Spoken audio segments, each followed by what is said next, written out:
Hanya tinggal 4 hari tersisa jelang start TDS disambut antusias oleh masyarakat Kota Sawalunto. Rencananya start TDS akan digelar di Kota Sawalunto dan finish etape di Kabupaten Dharmasraya.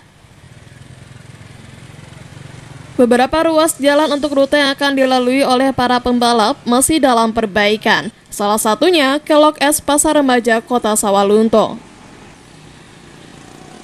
Perbaikan jalan terban Kelok S pantauan Padang TV di lapangan tampak sedang dikebut.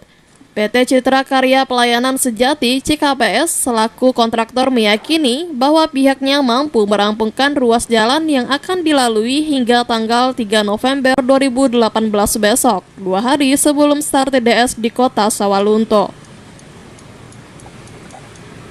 Diduga disebabkan oleh gerusan saluran pipa PDAM, Kelok S mengalami terban beberapa bulan yang lalu.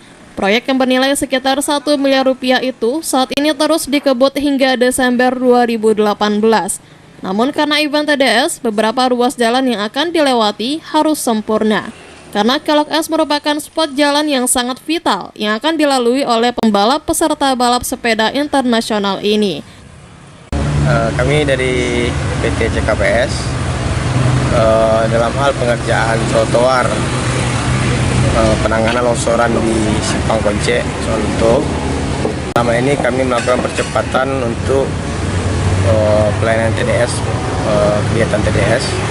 Hal-hal yang kami lakukan dalam percepatan antara lain yaitu mempercepat pekerjaan trotoar. Selanjutnya kami akan melakukan perbaikan aspal. Insya Allah sebelum pelaksanaan TDS ini pekerjaan aspal kami upayakan selesai. Riko Adi Utama, Padang TV.